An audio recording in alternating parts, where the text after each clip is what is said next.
when I check out, which I sure will, if I find that I'm mistaken and I'm confronted with the guy, I would hope he would be able to say, I at least admire your honesty.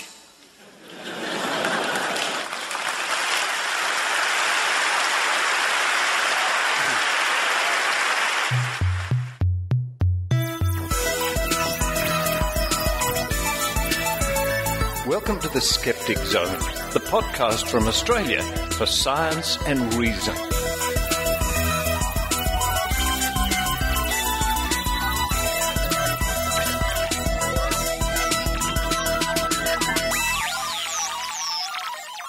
And a bit of a somber welcome to the Skeptic Zone today. Skeptic Zone number 165. 165 for the 17th of December 2011. Richard Saunders here with you once again. Yes, what a pity. What a pity. Christopher Hitchens died a few days ago. He wasn't well. We all knew that. But still, not happy news for us. We'll be talking a little bit about Christopher Hitchens very soon on the show with our first guest, Benjamin Radford. But we're not going to dwell on this topic too much. There are many other blogs, many other podcasts, and people doing that far better than I can. I never met the man, which was a pity. But yes, not a great week for the critical thinking movement. Anyway. But getting back to Benjamin Radford, our first guest on the Skeptic Zone today, we're going to be mainly discussing Sylvia Brown. Yes, the psychic clairvoyant medium Sylvia Brown and Benjamin Radford's efforts in Albuquerque, New Mexico, to highlight to people her criminal background. Very interesting stuff. That's coming up at the top of the show. And then we have the think tank. Yes, we're back at our favourite club down the end of the street where we find a back room, but more quiet. No bus announcements, but there you go. And the main topic of conversation on this week's think tank is the impending talk at the Woodford Folk Festival in Queensland of Meryl Dorey from the Anti-Vaccination Brigade mob, or as we like to call them, the Flying Monkeys.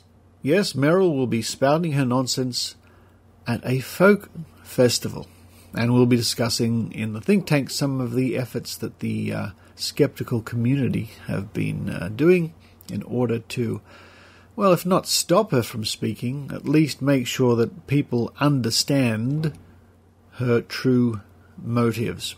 And as if you needed reminding, her and her monkeys wish us to stop using vaccinations, regardless of what she says about freedom of choice, and she's happy for people to use them if they've studied it and they want to use them. No, that's a front, folks. Her and her monkeys want us to stop using vaccinations in our society and use magical sugar water to prevent deadly diseases. I kid you not.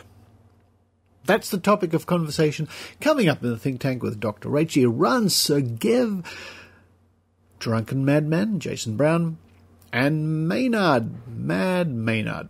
And speaking of Mad Maynard, he's not that mad really, he's really a nice guy. Don't forget, you've got, only a couple of days now, maybe 2 days, to get your bid in for the double CD of Maynard Classics. Try saying that 3 times quickly. A double CD set plus, autographed by Maynard, plus autographed by Brian Dunning and myself, Skeptoid 3. Brian's book, Skeptoid 3. And, as if those were not enough, I've just added to the auction, or the winning bidder will receive this as well, a poster from the recent Committee for Skeptical Inquiry Convention in New Orleans, a poster signed by Phil Plait, Brian Dunning, Benjamin Radford, Eugenie Scott, Rebecca Watson, Steve Novella, Jim Underdown, Massimo Palladoro, Rachie Dunlop, Eran Segev, Chrissy Wilson, Joanne Benamou, Yao-Man Chan, Barbara Forrest, Maynard himself, Joe Nickel, myself, Richard Saunders, Michael Shermer, and a few more, I think, somewhere on that poster. That is coming to you, the winning bidder. Go to skepticzone.tv and follow the links to the eBay auction. Every cent raised through this auction will go towards Maynard's plane ticket to TAM 10 in Las Vegas, so he can be our man on the spot, running around with his microphone, getting lots of interviews for you to enjoy, for you to sit back, go for your walk, sit in the car, sit in the bath, carefully with your headphones on, and listen to hours of wonderful interviews and reports from TAM 10 in Las Vegas next year. Whew, that's enough now. That's enough now. I'm going to run downstairs, and yes, folks, I'm going to look for that Johnny Walker Black. Actually, that's my favourite scotch. As it happens. I won't smoke the cigarette, but I might have a quick and quiet Johnny Walker to the memory of Christopher Hitchens, and we can all enjoy the Skeptic Zone.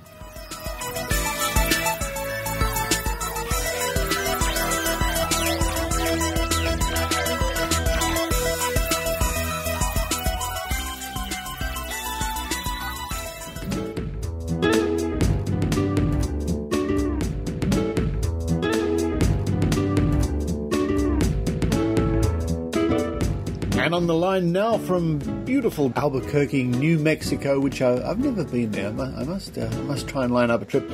It's a good old friend of the Skeptic Zone, Ben Radford. Hello, Ben. Hello there. New Mexico. Isn't that the hotbed of alien activity in the United States? Well, it's certainly one of them. Of course, with Roswell being here, everybody always likes to go and look at, tell us about Roswell. And, of course, I mean, Roswell is actually, it's kind of in the middle of nowhere. It's a nice place, but it's just it's not exactly close to any other major cities. And so, when people hear you're from New Mexico, particularly if they're like of the paranormal bent, they tend to assume that you grew up in Roswell or that you've got a crash saucer in your backyard or something. So it's But I think this whole thing has been a godsend for the people in Roswell, because people go to Roswell only because of the UFOs, I would imagine. Yeah, it's remarkable. It's really interesting to see how the tourism has just exploded in Roswell. In fact, there are a couple other places, sort of lesser known Roswell light places, if you will. For example, Aztec, New Mexico, and Socorro, New Mexico, both of which are somewhat smaller towns, and both of which have tried to sort of hype their own local UFO crash. But certainly the Roswell is. Yeah, in fact, I was there for the Roswell 60th anniversary a few years back, and it's just fascinating. I mean, just to see there's T-shirts, alien heads, and just an amazing array of just alien themed stuff. And it's you walk down the street and there's the flying saucer restaurant, and there's so they've certainly haven't been shy on cashing in on their weather balloon, their UFO crash. Well, good luck to them. Why not? It sounds like a lot of fun. I would go and visit just for the hell of it, to walk around and see all the green aliens, the greys and the greens and the bug-eyeds and all that sort of thing. I think it would be great fun. Absolutely. And why not? So, a couple of things we can chat about. We'll get to Sylvia Brown, convicted felon, I might say. Convicted felon, Sylvia Brown, and we'll talk more about that in a moment. But, of course, a few days ago, we lost Christopher Hitchens, who succumbed to his illness, his cancer. And I never actually got the chance to meet him. It's one of those bizarre things in life where I certainly try to do the conventions as much as possible, and Hitchens was, especially a few years ago, doing many more, but we just never ended up at the same one together. So that's a pity. That's one of those things that, that's somebody I'll never meet. But at least you bumped into him a few times. Yeah, I did. I met him probably, I'm going to say 2 or 3 times, usually within the context of skeptics groups and conferences, usually at TAM, the JREF's meeting out in Las Vegas and elsewhere. And, it's, and I think he also spoke at a couple of PsyCop places, conferences as well. And, it was, he and I weren't close friends or anything, but certainly I had a chance to corner him now and then. And he was just such a delightful guy. I mean, he was just quick-witted and even if you didn't agree with a lot of what he said, I certainly, it was strange because, in some ways I was totally there with him. I mean, the atheism and humanism stuff, I think, he wrote, great stuff in God Is Not Great. And I loved his dissection of Mother Teresa. In his book, The Missionary Position, which is such a beautiful title. That has got to be one of the best titles of any book ever written, The Missionary Position. I think the subtitle is Mother Teresa in Theory and Fact or something.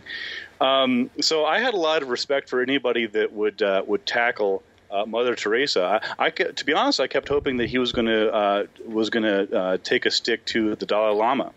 I just thought that would be a great Hitchens follow-up. Would be now that you've kicked around Mother Teresa, what about that Dalai Lama guy? But I mean, he was just very gracious and I'm not a big drinker myself. I like to have a couple drinks now and then, but for the most part, I tend to be a teetotaler just because I've got a lot of work to do, and it's not worth it to me to be sloshed for 3 days because I've lost 3 days of productivity. But it was amazing to see him.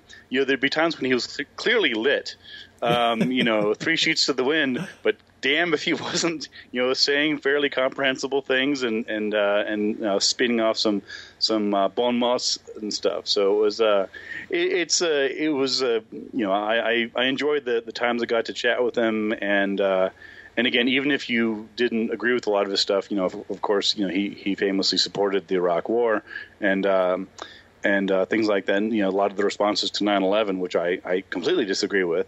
He said it so eloquently that you had to admire his convictions, and which of course he was fiercely behind. So he was definitely a great writer, and his influences will live on. Well, it's certainly not a case with Christopher Hitchens or anybody really where you have to say, well, it's all or nothing. Either I agree with you 100% and everything you say, or I'm going to reject you. And I probably find myself in the same camp as you do. Especially, I've been watching just over the last couple of days highlights, if you like, of Christopher Hitchens on YouTube. Dazzling wit, sharp as a tack. But when the political stuff comes up, well, it's not so much a big interest of mine, and everyone has their right to their own political views. But certainly when it came to critical thinking in the areas that we normally look at, the vaguely the paranormal and all that sort of stuff, then I think we were all certainly on his sailing ship, even if it was 3 sheets to the wind occasionally.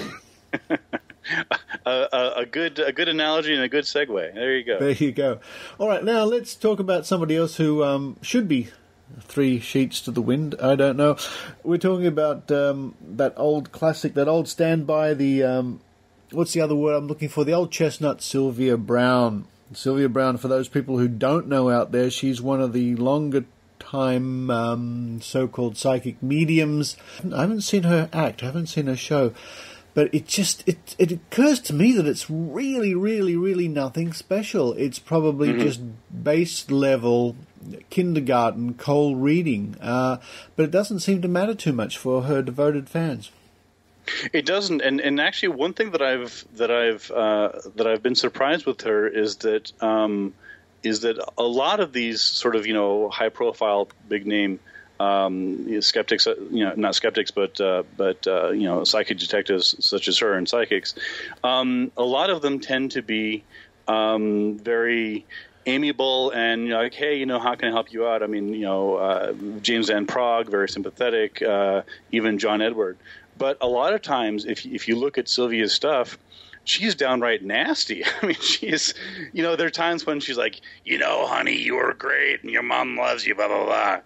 But there's times when she's just very dismissive and irritated with her audience, and which is kind of surprising to me because again, typically when you're looking at people who are trying to sell their psychic powers, they trade on appearing sympathetic and they're I'm in touch with you, I'm on your behalf, and whatever else. In her case, a lot of times, I don't know if a lot of times, but certainly there are times when I've seen her where it's just kind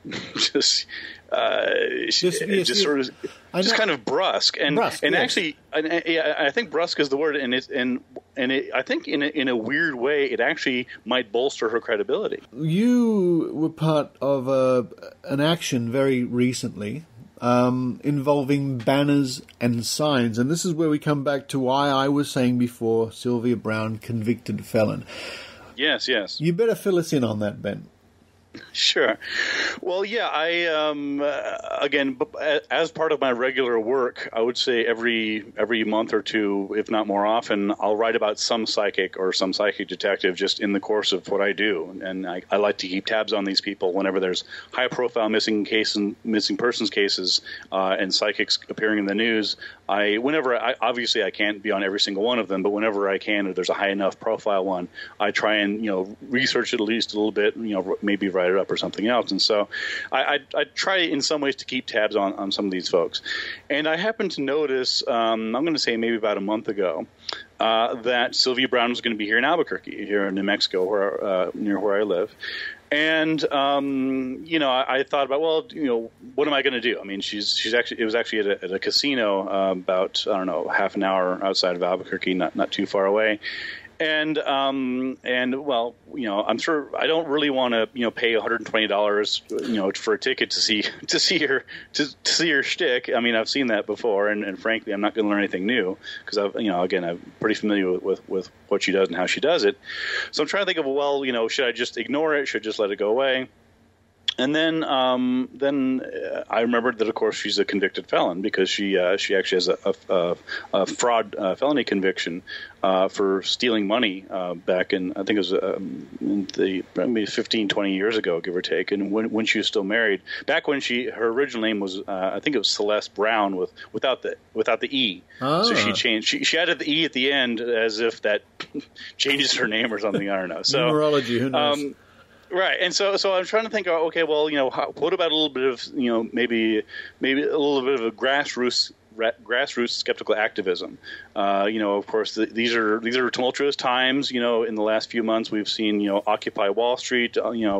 Various cities across the world are being occupied by protesters who aren't happy with the conditions, economic conditions, and social conditions. And I probably was influenced a little bit by a little rabble rousing. And so I said, well, why don't we try and give Sylvia a little skeptical Albuquerque welcome? And so I was trying to think, well, what exactly would we do? I mean, do we really want to go protest? I mean, what would be the best way to go about this so that it's not, it's not too big a deal? And because I didn't know how many people I was going to be able to have. I mean, I was just thinking it would just be me, frankly. I figured if I could get local skeptics, then all the better. But I couldn't really plan or orchestrate some big, massive protest. And so my main thought was to put up a banner. In fact, two banners. And so I was trying to think, well, what do they say? And then I figured, well, why not just say something simple? Convicted felon Sylvia Brown. Because most people don't know that she's a convicted felon, and almost certainly most of the people who are going to hear her speak and buy her books and get her autograph and hear her do her story, most of them probably don't know that she's a convicted criminal. And so I said, well, why not just go ahead and just make it simple? So I actually looked into it a little bit, and I put a note on Facebook saying, look, Sylvia Brown's going to be here in about a week and a half. If there's any skeptics out there that would like to contribute, to donate, because there's going to be probably about $150. Yeah. And, I figure, I could probably scrounge it up, but I figured, why not make it more of a, it's kind of a hard hit just for one person. So I figured, why not go ahead and spread it around, see if other people wanted to contribute. And I said, this is what I'm going to do. And sure enough, within about, I'm going to say 24 hours, give or take, I'd raised about $130, $150. A couple skeptics, $5 here, $20 there. It makes a big difference, absolutely. Yeah. Yeah, and so basically I ordered 2 banners, 2 3-foot by 8-foot banners that just say "Convicted Felon Sylvia Brown." And I left a little bit of space to the right of her name on the banner so that you could actually make an arrow. Yeah. So my idea was that what we ended up doing is that I put a little black arrow on there, so that way we'd actually be helping her out. So for people who are trying to find where convicted felon Sylvia Brown is appearing, follow the sign, right? So I managed to scrounge up. I think we had 5 or 6 people. Local. It was kind of last minute, so this was not this didn't have a whole lot of lead time. So we got 5 or 6 people, and we drove out there on the night of her appearance. She went on at 7:00, and or maybe I think it was 8:00. And so basically what we did was we went into 3 different teams, and there were 2 of us on each of 2 banners, and one of them was stationed just at the freeway exit. Because again, the casino that she was appearing is a little ways outside of the main city, and so in order to get to the casino, all the people, obviously they're going to be drawing mostly from Albuquerque, and basically we wanted it so that anybody going to see her has to go right past our sign to go do that. So we did that, and we were there for about an hour before her appearance. And so there were 2 of us over, and it was starting to get dark, but we found a place underneath some lights, so it was really well lit. And then another team was actually much closer to the casino, over by the parking lot, in case they missed us the first time. And then we had one person who actually went into the casino with flyers, and she had a handful of flyers that were provided to me by the Independent Investigations Group and Jim Underdown, who's done a lot of stuff like that. And Jim sent me some flyers, and I got them a couple days ahead of time. And so she was just very sweet and polite, and just handed out flyers to each person coming in, waiting in line to see Sylvia. And it was all. It was non-confrontational. Nobody was setting fires. Nobody was getting arrested. It was all just very peaceful. And so my thought was, it made a point. People, you could not see the sign on the way. It was impossible to not see convicted felon Sylvia Brown on there as you're going in. And then plus, again, many people who, after going through that, they also got they handed the flyer. And so it was, the whole protest took maybe 2 hours, including travel time. I spent some money on donuts and gave those to the volunteers. And the beautiful part is that I now have these 2 banners. And so what I'm going to do is I can go to Brown's website and I can see her tour dates.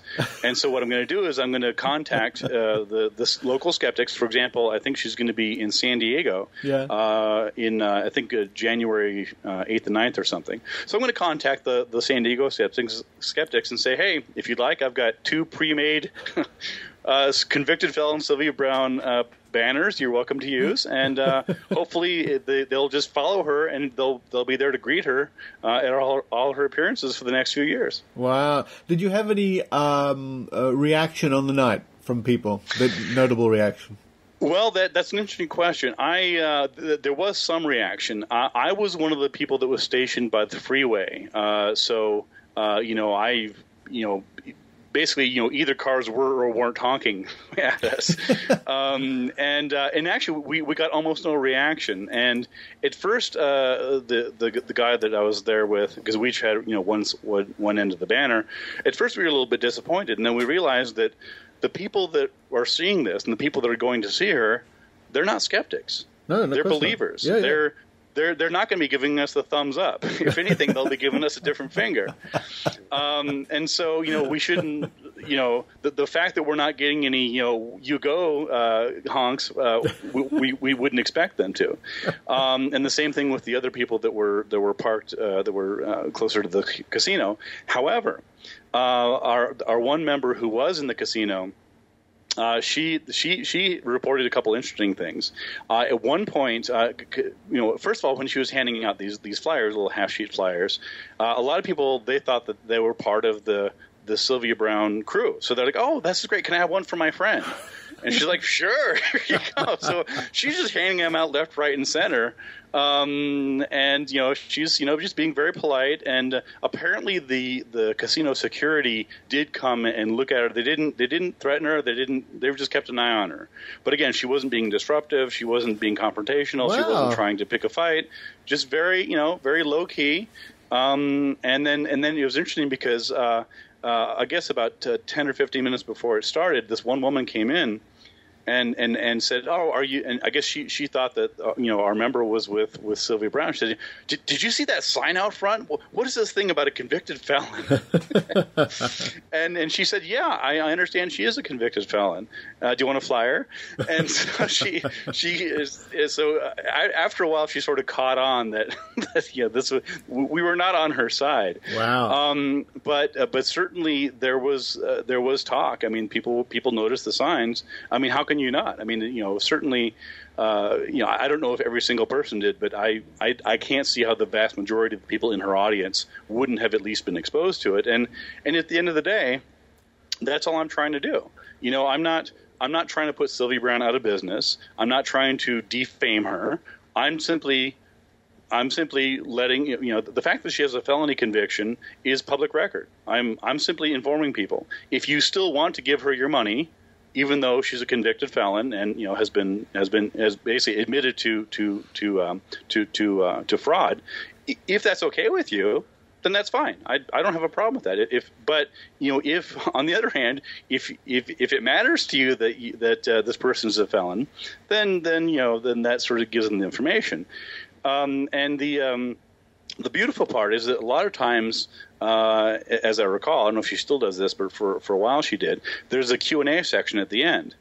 And I would love to hear that someone raise their hand and say, Sylvia, I just have a question.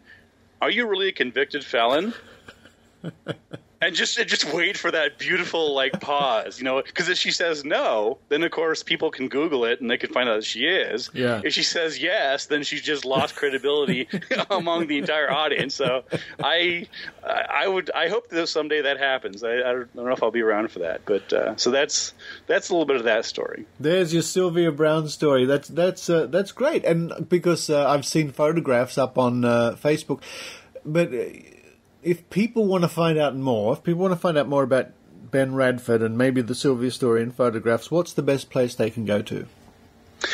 Well, there's a couple of places. They can email me directly. I'm trying to be accessible to any local skeptics or anyone else out there, even the general public. If you have questions about Sylvia Brown or psychics or psychic detectives in general, I'm happy to talk to you.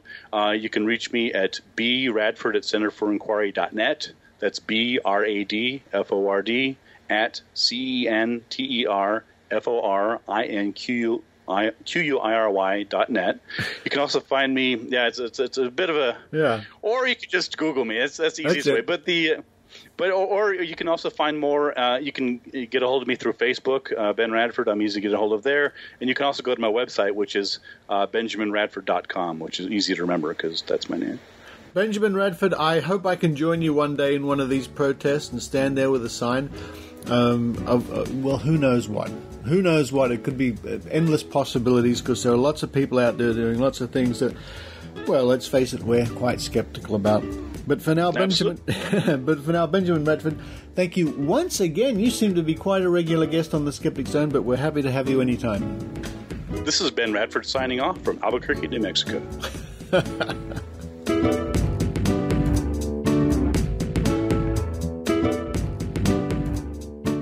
Hi, this is Surly Amy from Skeptic.org. I make ceramic jewelry. It's hand-formed and hand-painted. It's inspired by science and skepticism. You can find it at surlyramics.com, SURLYRAMICS.com.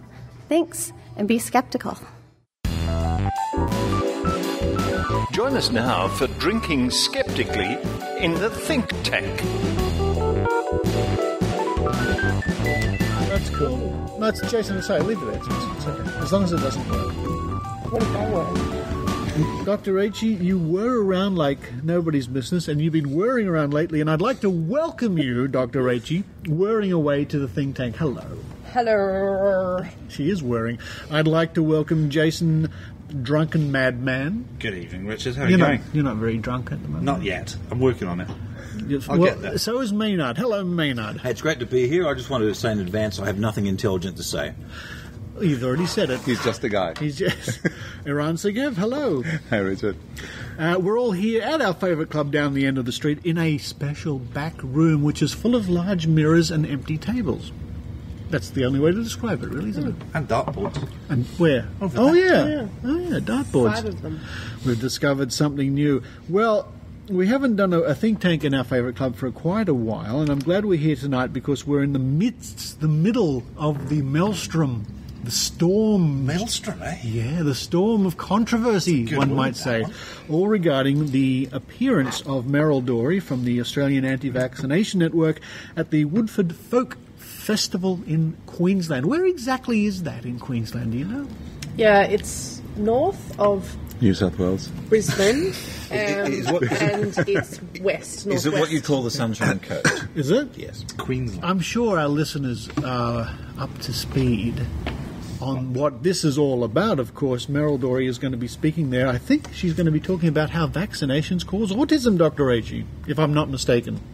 Well, she's on. In fact, she's doing one talk which is about autism and how she can advise parents on ways to reduce their kids' potential for getting it. So I presume she's going to say there's a link to vaccines. And she's on a panel where she's talking about toxins. Which Jason knows a little bit more about, I think, than me. I know lots about toxins. Yes. Not those sort of toxins, you fool. Oh, right. Meryl's doing 2 sessions of her 1 in 38 autism talk, which is based on a Korean study that came out not too long ago, which is really a statistical outlier. Swinburne University did an Australian survey, and it came out to 1 in 160, I think. Mm-hmm. So 1 in 38 is already lying in the title. And then she's doing the forum. So a lot of people have been saying that, this is a bad thing, and other people have been saying, well, she'll be challenged in the forum, forgetting that she's doing an actual talk. Yeah. It's a bit worrying. So, yes. But the maelstrom, the firestorm, is because there are so many blogs and opinion pieces out there written by you, Dr. Rachie. You've chipped in. We've got all sorts of people writing things on all sorts of blogs and newspaper sites, and The Drum for the ABC, The Conversation. And Mamma Mia, Mia Friedman. Of course, Mamma Mia. And the comments have been incredible, extensive. The Flying Monkeys have flown in. Our side have come in, chimed in. Well, Dorey herself turned up on a couple of them. She turned up on the Mamma Mia blog and really didn't do very well. Did she do a drive-by on Mamma Mia? She posted about 10 comments, roughly, and she just got roundly spanked throughout the whole thing, and I think she gave up in the end. She popped up on the Drum on your post. Yeah, she popped up on the Drum, and I have to thank her personally for this, because I presume she's listening. She said that vaccines cause autism on the Drum today. Which is just a perfect illustration of how irrelevant and ridiculous her claims are. So I'm glad we've got that now on the internets, because she hasn't said it for a few months, so it's nice to have that in black and white. Now, the good thing is if listeners are a bit boggled, as I am, because of the sheer volume and links and everything, the number of blogs, you've done something to help people like us quickly look at all the information. That's right. I've tried to compile all of the reactions and the general happenings and what's been going on onto a wiki page on my new A Drunken Wiki. You can find that at bit.ly /WoodfordFF. So Woodford Folk Festival. Yeah.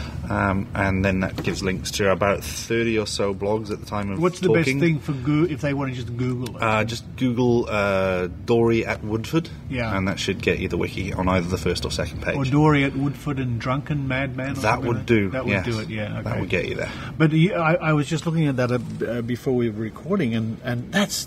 I've never seen such a list of links relevant to one topic in such a short amount of time. It's been a fantastic storm. It's been absolutely brilliant, and keeping up with it has been a little tricky, but the wiki's been and really literally helpful. Thousands of comments, right? 1,500 on the Mamma Mia article. Yeah. couple hundred on your drum piece now. It's up to 330 now. Something. Yeah. There's hundreds of thousands of millions, billions of comments. It's fantastic. So the latest news, there's lots of significant news, but just in the last few hours, the Minister for Health in Queensland has chimed in, Dr. Rachie. Well, a few people, actually, Tracy Spicer, who I think we're going to play a clip from her a bit later, she asked for comment from Queensland Health because the Queensland Government is actually a major sponsor of this event. People have been emailing sponsors, and one of those people is the Moreton Bay Council, which is the council responsible for the area, and also Queensland Health. And a couple of days ago, questions were asked of the Health Department in Queensland, and they issued a statement today. So the Health Minister said that parents should vaccinate themselves and their children, the Minister for Health said today. He said fringe groups like the misleadingly named Australian Vaccination Network are wrong to discourage people from getting vaccinated. I love Woodford Folk Festival. I've been numerous times. There's great food, music and great folk entertainment. Fortunately, there's enough wonderful things to do at Woodford that patrons have plenty of alternatives rather than sitting through the nonsense Meryl Dorey spouts about vaccination dangers, Mr. Wilson said. Wow. For the small number of people who might be entertained by what Ms. Dorey has to say, Woodford Folk Festival has a place for everyone. Just don't take her nonsense too seriously. And it goes on a little bit. He's just basically then citing that vaccinations have been very effective. So, so she got a bit of a shellacking today from the Queensland Health Minister. She certainly did. The penny's dropped, isn't it? For the Minister for Health in Queensland has looked at us and said, oh, goodness. He's very plain speaking and blunt, and he's just gone, this is nonsense, mate. Yeah. He kind of has. He said it's nonsense, mate. And I was watching The Drum on Tuesday night because they covered it a little bit. Steve Kinane covered it just in a very short segment. But I was eating my curry, and I just heard them say that she's crazy and she's... one of them was that the ex-Labor minister was saying that it's almost cruel to attack her like this because she's so stupid, and then one of the people called her a fraud, and I just dropped my fork into my curry and went, "You can't say that on national television." It's true. It's a pretty serious thing to say. It takes a lot to make you drop your fork that's from your curry. That's defamatory if it's not true. Yeah. So No, it's defamatory anyway. It might be true. Well, yeah, which is a defence. It's defamatory. Well, it all depends once you get into court, and I think the important thing is the intent. And that's for the judge to decide, and that's what you don't want to spend your $10,000 just to turn up about. Well, she's going to be chasing a lot of people. By the way, I don't think she's a fraud. I think she really believes it. She's deluded, but I don't think she's a fraud. Yeah, but it depends what you define as fraud, because if she's taken people's money and spent it on something else that she has done activities that could be considered fraudulent. But that we'll play now actually a little clip from yesterday. Now we're recording this on, it's a Thursday here, and on Wednesday, yesterday afternoon on Radio 2UE here in Sydney, Tracy Spicer, who's been very strong in her comments about the anti-vaccination brigade, made these comments. Let me just line this up. I'm going to be talking about this call for juries to be abolished in Australia. But first of all, I just want to follow up on a story we did yesterday about a prominent anti-vaccination campaigner spreading her lies at a folk festival which is being sponsored and supported by the Queensland Government and the Moreton Bay Regional Council. Now, the council yesterday said they were very upset about our story. They wouldn't go on air, but they complained on the phone, and they've just issued a press release saying the council is a committed supporter of the Immunise Australia program. We've immunised 13,000 people against a host of preventable diseases free of charge. And the press release, Prue, explicitly says the council is not a sponsor of Meryl Dorey, as claimed on Sydney Radio, and is not associated in any way with this festival. But I got onto the festival's website, and I'm looking at a list of sponsors in front of me, and there it is, the Moreton Bay Regional Council. So all I can say is, liar, liar, pants on fire. Yeah, I mean, we just don't cop it. They're all running for cover. They've made a big mistake, and they need to really I think, front up and accept that they have. Well, that's right, but what's even worse is the Queensland Health Department, which we called for a comment. Do you know what they said? They said, put the questions in writing, we'll get back to you in 3 or 4 days' time. I thought we lived in a democracy, obviously not. We know how competent the Queensland Health Department is when they couldn't even trace how many $16 million that went missing. So, we take them with a grain of salt. That's right, 18 minutes past 12 on 2UE. It's interesting, last week I was talking to a senior member of the New South Wales Police Force. Yep, there we go. So, well done, Tracy Spicer, and her co-host there, Prue McSween, is it? Yeah, can I just bring a bit of a false balance into the discussion Go here? for it, Maynard. I'm just up on the AVN Facebook page at the moment, and just recently posted has been 2 posts, one from a lady called Nat, and she says that Big Pharma and some funded doctors want to keep patients like zombies. Don't say, don't ask. Nice spelling, Nat. Yes, how do they spell patients? Pacients. And that's how it's spelled, isn't it? And the person under her, Donna, has also said, what a laugh if these dangerously ill-advised, deluded and ignorant pro-vaccine brigaders were so confident they wouldn't care less about the AVN speaking out. But of course they're worried. Once people get the facts and links to more info to find out about it themselves, no sane person believes in it, I assume she's talking about vaccination, anymore. And oh dear, there goes all the money they get from the drug companies. Oh my God. So, that's... Maynard, what do you do with your drug money, Maynard? From Big Pharma? Well, I usually spend the drug money on drugs. And when is the Australian government going to make cocaine available in pharmacies like ear candles? People want it. Sure, it can cause some deaths, but people want it. According to Ron Hammett, so can paracetamol. Yeah, that's right. Oh, wait.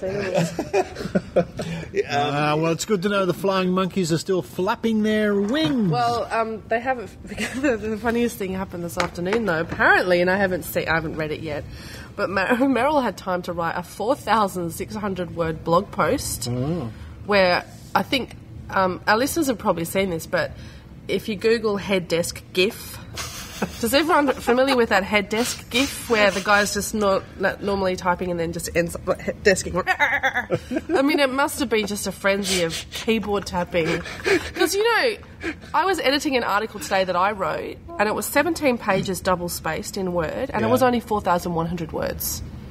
But there were some great pictures in there. How many did Meryl herb out? 4,600, according to Ken McLeod. That's big. Yeah, that's like 20 pages of double-spaced. Well, she can do 90 words per minute with one hand with a baby on the breast. Is that what she That's said? what she's claimed. Right, okay. That's more words than in Mr. Chicken Goes to Paris. and I've read that book all the way through. Sorry, what? Mr. Chicken Goes to Paris. That's a classic. It is like... It's up there with Das You've got Kapital. Slaughterhouse 5, Catch-22, Mr. Chicken Goes to Paris. In that order with some Shakespeare crap after I certainly know Slaughterhouse 5 and Lee Hobbs and Fiona the Pig's Big Day as well. That's one of her other books, which is fantastic. But Mr. Chicken, that is the one. And there is a... I've heard of the ghost of Mr. Chicken. What is it when there's some sort of... There's a logical fallacy in Mr. Chicken Goes to Paris. I'd like to point it out. You don't say. Yeah. There's also an argument from authority as well. Basically, Mr. Chicken arrives in a jet... because he's a big chicken. But when he leaves, he's too big to fit into the jet and has to be strapped to the top of the jet. How could that be true? Physics won't allow that. If he was able to get in the jet to arrive in Paris and he's the same size, why did they have to strap him to the top of the jet when he left? Smaller jet. Well, look, yeah, You've got Concorde on the way back. That's right. Well, look, straight into I hope to meet Lee Hobbs and ask. It's known as the quantum quandary of Mr. Chicken. Can I bring something up that's back on topic slightly? What, Fiona the Pig? I was going to ask everyone for their opinion about this because because this whole thing with Meryl started just as a grassroots thing that SAVN kicked off and now it's become mainstream media. But there was some criticism from some people in the vaccination arena that was saying, well, no, don't do it because by exposing her, you're simply giving her a bigger audience and therefore more people will learn about her information. So let's just go slowly, catchy monkey and don't say anything. I was just going to ask everyone for their opinion on that because... Well, I've said this before, that I think we're doing the right thing, or SAVN and all the people. We've got the Minister for Health, and I say we as in collectively, all the people herp-derping about this. Herp-derp. I heard dirt, actually, not herp-derp. Oh, I see. I thought it was herp-dope. And then I found out it wasn't. I lost all of it. We've got the Minister of Health for Queensland putting out a statement. Now, lots and lots and lots of press are going to pick that up. That's really powerful stuff. It really is. And saying the Minister for Health in this state has said this woman should not be listened to.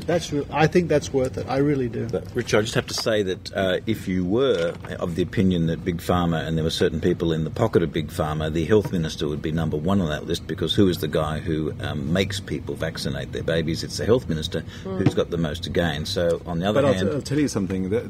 The problem is that assumes that we are talking to the true believers, and we are not. We're talking to reasonable people who are not already convinced that what Meryl says is gospel. That is correct. So those who already believe that the minister is in the pocket of Big Pharma, we're not really talking to them. We can't convince them anyway. Yeah. I don't think that we should shy away from confrontation or from publicity, because the problem is that shying away from confrontation or from publicity, from providing her publicity, assumes that she doesn't get the publicity otherwise. But that's not true. This is a big festival. She's on their brochure as a leading vaccine expert. She's going to be heard by lots of people there, regardless.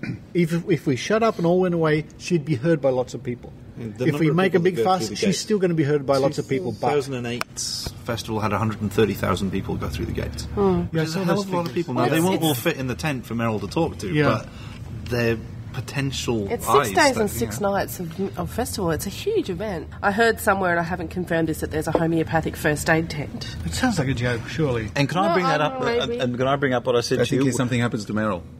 When I heard about the homeopathic first aid tent, the first thing I thought was, wouldn't it be ironic, if this is the correct use of the word irony, if next to the first aid tent there was a tent selling bottled water? It would be like 10,000 spoons when all you need is a knife. Well, yeah, it'd be like, well, do I go to the homeopathic tent, or do I get the chilled homeopathic in the bottled water? Which yeah. Premium homeopathic. Premium, yeah. I mean, I agree with your sentiments, Eran, but I just wanted to bring that up because I think what people tend to forget is that in the last 28 months, things have changed dramatically in this country with respect to the anti-vaxxers. Now, 28 months ago, she would have been called upon to go on national television regularly as an expert, and she was. Yes. And she would sit alongside the likes of Professor Bowie, Professor John Dwyer, epidemiologists, paediatricians, and be given the same platform. She's not anymore. She was not referred to as anti-vax 28 months ago. Yes. Now, every single article refers to her as anti-vaccinationist or anti-vaccine lobbyist. Yes. That's because of the work that we've done. In the last... Ken made a list on the SAVN Facebook page of the phrases that people have used over the last week to refer to her. They were like Fruit Loop, crazy... But the media. Fraud. Yeah, the media. Fraud, all kinds of stuff that you would never hear them say. And, you know, like Tracy Spicer called her a lie, said she lies. Actually, she said, I wrote it down because spreading her lies is what she said. Yeah. Wow. That's, so the situation has changed dramatically. And the other important thing to remember is that the false balance is gone, largely.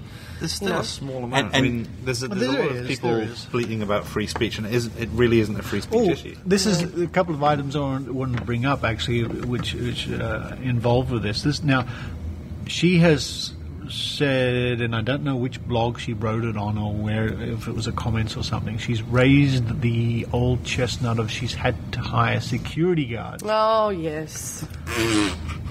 Sorry. She's had to hire her own security guards for Woodford. Well, that's what she said. There's quite a lot of security guards already at Woodford. Hope you get those hot ones that Colonel Gaddafi had.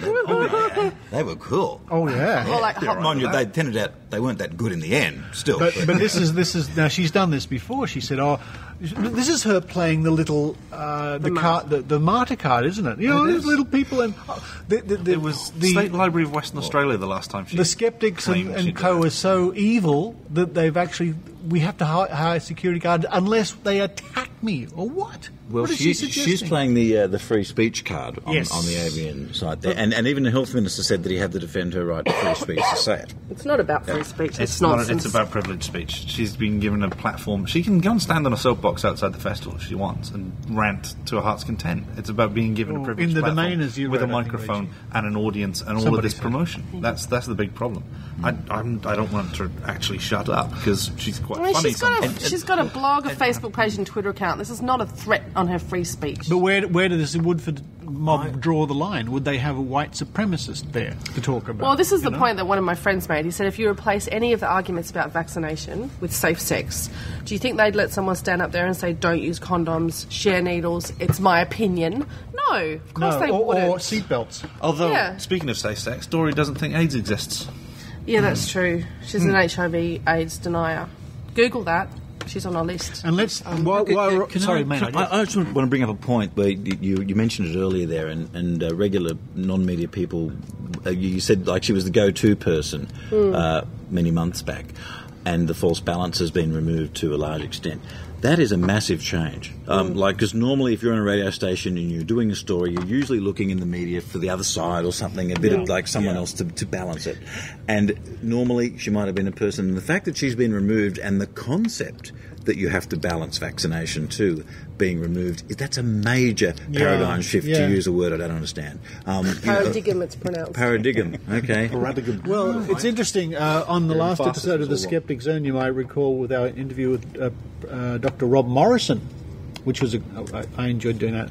He made that point that the media have to find someone, and they could have a Nobel-winning physicist on one side and some loony on the other, because the loony has the other point of view, and they give them equal time. Yeah, and that's a major shift, and that in itself, if you only had achieved that is a lot on its own. I agree with that, and I don't think that should be underestimated. And so this is the thing, when there's a few people around sort of agitating at the moment, saying, "Oh, you guys should shut up," "Oh, you shouldn't do it."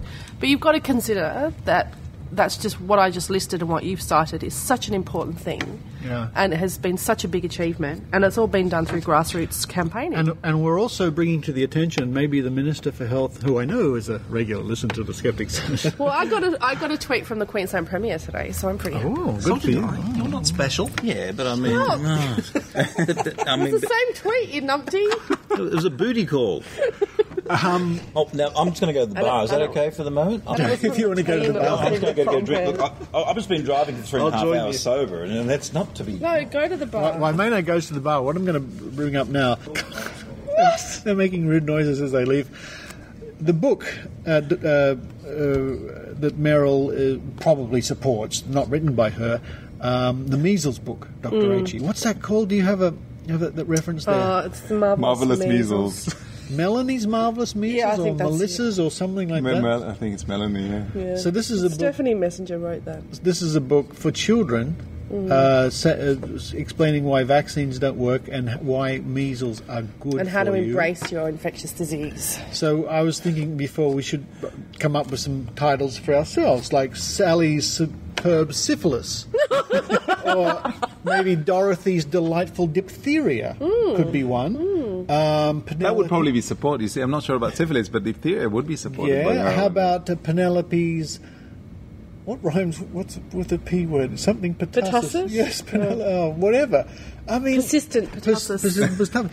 But It is persistent, isn't it? and I, in a comment on one blog, and there are so many I've lost track of which one it was. I said, these are the people who advocate your children getting a deadly infectious disease and fighting said diseases also with homeopathy, magic sugar pills, magic sugar water. Yeah. Now, I hope a lot of people now realise that. And this is part of the reason why we shouldn't stop and be quiet and just hope they all go away, because they're not going to go away.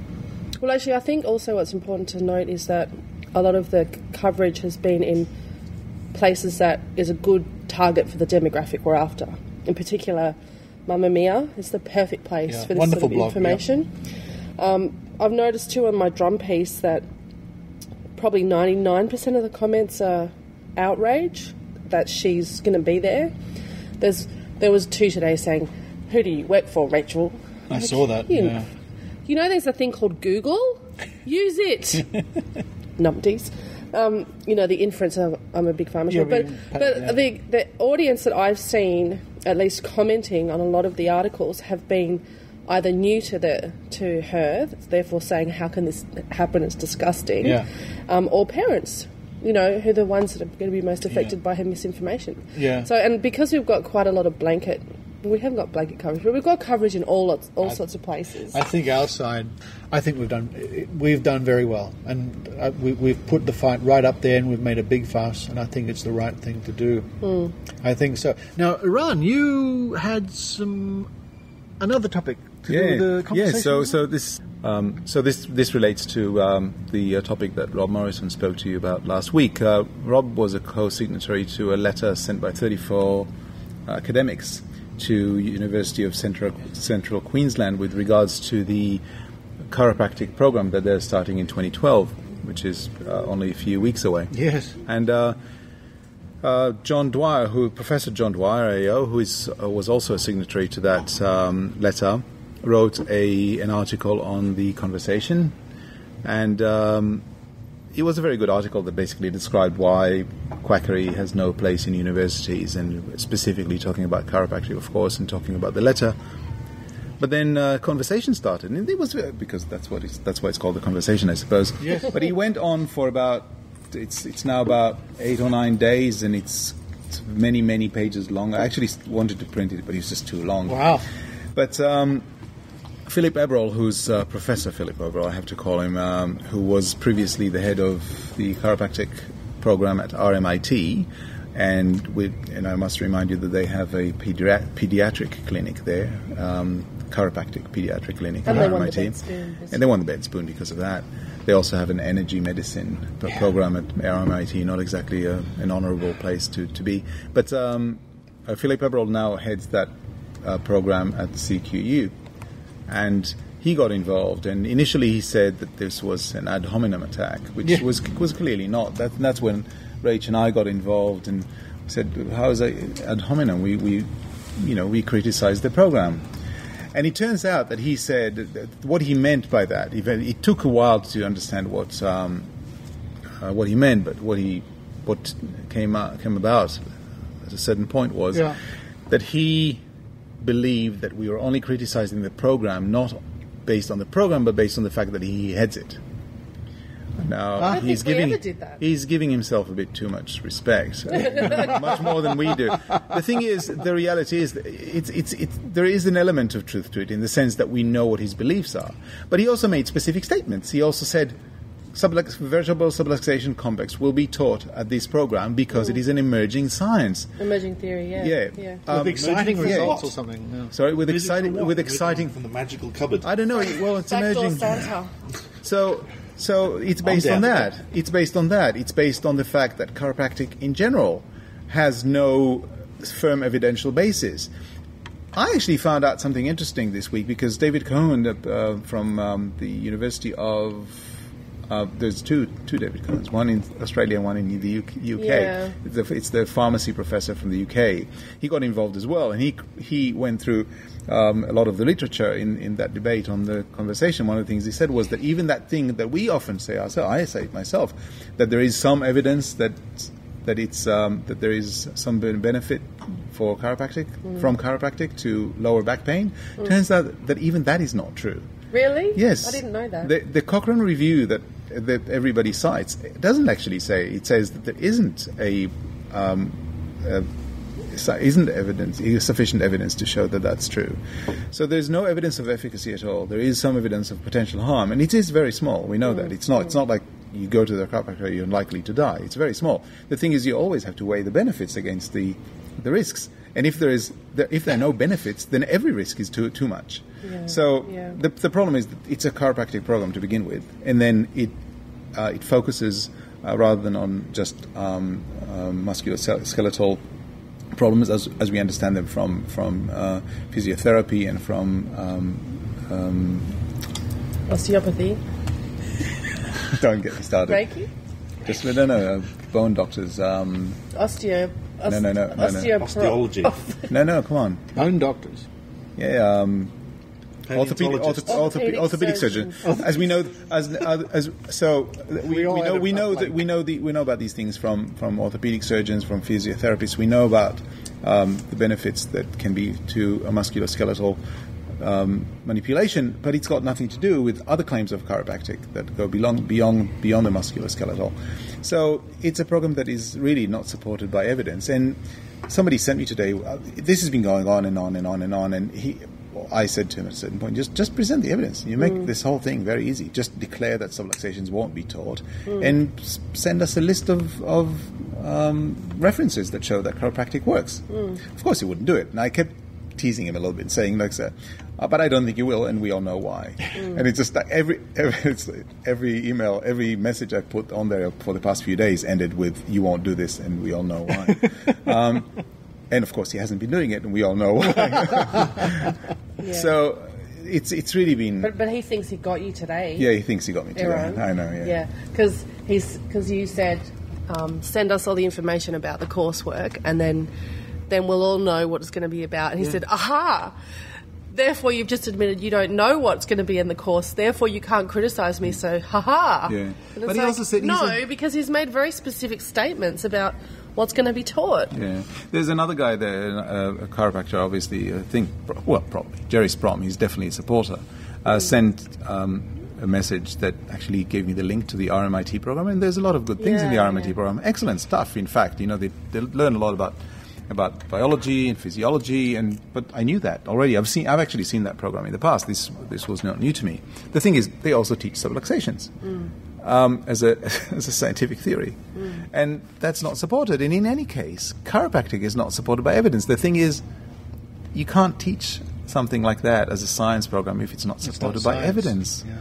But the thing is, he's been behaving really bizarrely for someone who's supposed to be a professor and head of a course. I mean, he called me arrogant and biased because I said that children die of vaccine-preventable diseases, because I accused him of being an anti-vaxxer. Well, I said, your anti-vax colours are beginning to show, and he went mental. He didn't like that. He didn't refute that either, by the way. He just said, I've had all my vaccinations. I'm like, oh, that's cool then, you're not an anti-vaxxer. Can I just give a bit of advice to the anti-vaccination movement here? They just... No. Oh, okay. No hints. If it consists of shut up. Okay, yes. Well, actually, no, I won't, actually, because I actually have a very good point in a way they could do things a lot better, but I'm not going to tell them. No, tell us and we'll just edit it out. Maynard. Well, you can tell them later. Anyway. So just back to Philip Eberl for a second. He made some really odd arguments there. In fact, David Cahoon kept saying... publicly, he said, Philip, every time you write something, you dig yourself deeper into the hole. It was just ridiculous. He made a statement about, I kept insisting on proper trials. I said, don't send me those old, tired old things that are, case control studies and studies of 12 people and stuff like that. If you're going to say there's evidence for the efficacy of chiropractic, you'll have to show a body of evidence. And he kept going back to, it seems that you think that randomized controlled trials are the best way to provide evidence. And there was somebody else provided a list of links that show that there's lots of places in science, in medicine, where the RCTs aren't used. Which is true, but they aren't used when it's either impractical or unethical. You can't say that. Yes, you can't do randomized controlled trials on cancer every time. When you do that, you don't actually... it's not placebo-controlled. You give the best treatment available against some new drug. So, of course... Right. You can't compare... treatment versus you give the current treatment, or with severe fungal infections. But he also pulled out the parachute thing, didn't he? And then he pulled out the parachute I couldn't believe that. Someone in his... There are no randomized controld trials of parachutes. Therefore, chiropractic works. Or something. Well, no, I kid you not. The thing is, he said that when I responded to that, saying that I've seen better from fair psychics, because, I'd never expected to see that from an academic at a university, even one teaching quackery. You're such a bitch online. You really are. In a good way. But I was really. This was the only time that he actually astounded me. The rest of the time was just saying exactly what I expected him to say. This shocked me. I really didn't expect something as lame as that. But I've heard that from anti-vaxxers. Yeah, of course. Yeah, that's exactly. But he's a professor. He's a professor at university. Is there a variable to control for in a parachute? Yes, splat or no splat. But we have splats. They're accidental. They're not randomized. I agree. Yeah, well, actually, they are randomized in a sense. They are in a sense. Parachuting is a faith position. Yeah, I want to mention a couple of things really quickly. Yep. The other day, somebody did find a blog post that Meryl wrote where she said we have to do randomised, double-blind, crossover controls of vaccines, which just makes me lol. She's said it a few times. And if people she doesn't know what crossover means, obviously. Well, she doesn't, because what do? Just say antibodies go away now. No, you unvaccinate people. How do you unvaccinate people? You bone marrow transplant. You kill them. Transplant. You kill them. Yeah. And the other thing I wanted to say is there's a great article in this month's Skeptic, or this edition of the Skeptic, where Tim has gone through and done a lot of research looking at health funds in Australia and comparing which ones offer quackery. I got that in the post just the other day. Yep. I got it today. Practical article, that one. Yeah, and he's done a chart which is fantastic, because you look down the chart and he's got, like, across the top he's got all the quackery, and then down the side he's got the health funds. I think Loretta sent us this. Oh, did she? Yeah, Loretta sent us It's fantastic, because the thing that stands out so immediately to everyone is the Doctors' Health Fund. Yeah, nothing, but the only one. That's the only health fund that doesn't cover any quackery. It's like chiro, homeo, iridology, a lot of them. Aromatherapy. You can get iridology on your health fund? Oh, yeah. Yeah, but not on the Doctors' Health Fund. They don't cover any of that. That's a great article in this quarter's Skeptic magazine. That's the Skeptic magazine from Australian Skeptics. And you can subscribe online and get it sent to you via PDF or the physical copy by visiting www.skeptics.com.au. The PDF is only $22 a year for 4 wonderful issues. That's how much is that again, Iran? Do you mean you actually get the issues, Jason? Unlike Living Woodham? Good old Living Woodham. Now, we've only got a moment to go, and then time's up. But Maynard, what exciting news do you have for Skeptic Zone listeners? I had a whole list of things here that were really not as important as anything you guys had to say. So, let's see, did I do the bottled water joke about the festival? Yeah, did that one. Now, he's got a list of jokes. Now, yes, hey, these are evidence-based jokes. Even if it's only in my own head. Now, let's see now. We can vote on the what you should get people for Christmas, who you should get people for Christmas presents, the Muppet Movie Review, or we can go with a promo of the new show that includes, nationally on ABC Radio, Richard Saunders and Dr. Rachie Dunlop. Ooh. And let's go with that, Maynard. Okay. Starting on the 7th of January, that's Saturday, the 7th of January at 6 p.m. to 6:30, and Sunday the 8th, so it's going to be during January, every Saturday and Sunday, between 6 and 6:30, there'll be the Dirty Disbelievers. Woo-hoo. Now, basically, I'm getting you guys on, and I'm getting a few of my other friends as well. I'm hoping to involve JB and Leonardo. He's got a pretty busy schedule during January, but, we want to get to, we want to talk about a few of the issues, and I think, there's a fun way to discuss some of the issues you guys talk about. We're going to put some music in there, and we're going to have a little bit of robust discussion. We're really excited about this, Maynard. I mean, look, one issue that is criminally ignored on this podcast every week is that of ancient aliens. And I, for one, want to know how those... We've constantly focused on the new aliens and we forget about the ancient ones. That's right. The ancient aliens is ignored, and there's a lot of anomalies out there that science can't explain. And, a lot of aliens. Look, No Agenda looks into the political stuff. They do a great job on Mysterious Universe, the Australian podcast. I think they're a great model to follow for Australian podcasts. They do a great job. But I want to have a roundtable discussion with varying degrees of evidence and sound effects and jingles.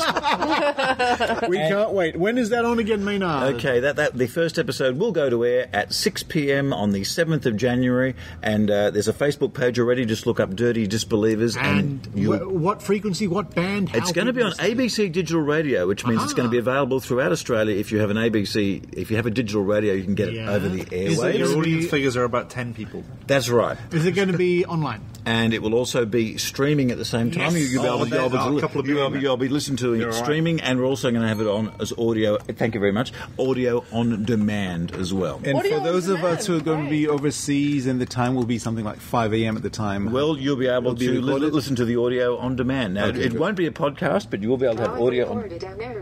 Sense key equals hardware error sense. What was that? Misses just look, that actually gets me back to my Christmas present thing, but I won't talk about that. That was Maynard's computer just suddenly started talking. Well, look, when you're a bachelor who lives alone, it's often the only female voice you hear, Richard.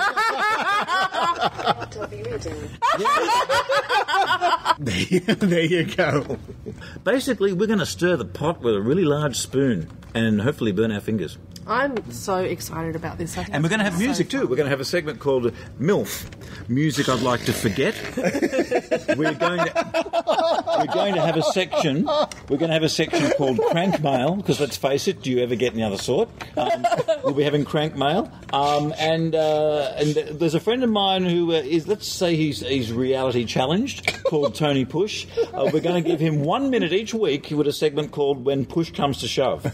He'll be discussing such things as blowflies. He's actually been on the Skeptic Zone before. Yes, he was talking about the blowfly that had him in for him that day, the first blowfly of summer. I was looking at him. Yeah, basically, he can do 1 minute about something, like no one will learn anything from the show, but we'll all come away the wiser. I hope so, Maynard. We're looking. And the theme for the show is, if anyone is aware of The Matrix, why take the red pill or the blue pill when you can take both? Thank you, Maynard. What for? Well, yeah, not yet. Thank you, Eran Segev. Thank you. We're hurrying now because we've run out of time. Thank you, Drunken Madman. Cheers. Thank you, Dr. Rachie. And until the next... Yes? Everything all right? I was just going to say, I've written 2 posts, one for the conversation and one at the drum. If people want to go and have a look and comment, I'd appreciate it. That's right. Or they can just come to my blog. Go to his wiki and find I will put a link to that on the show notes. Yeah. And until our next think tank, it's cheers once again. Cheers! Cheers! Up your address. Okay, Maynard, you can lie down.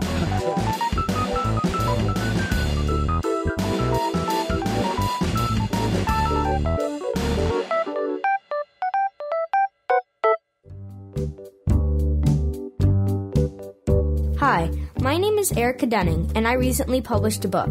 My dad is Brian Dunning from Skeptoid.com. The title of my book is Polar Bear and the Trial of Leadership. You can find it on Amazon.com or through the link at SkepticZone.tv. It is an adventure novel about the trials of a group of animals trying to escape a corrupt queen. This book is great for families, adolescents, and children alike. And here it is again, Polar Bear and the Trial of Leadership by Erica Dunning. Thanks!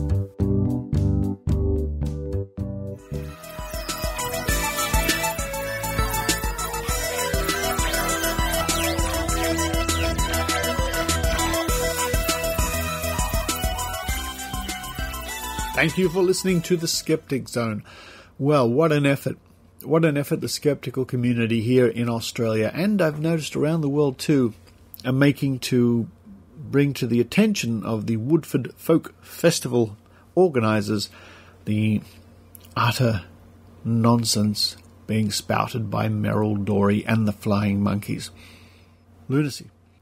Coming up very soon on the Skeptic Zone, we have exciting news about a new segment by a mystery new reporter. Oh, who is it? It's a mystery. I can't tell you just yet.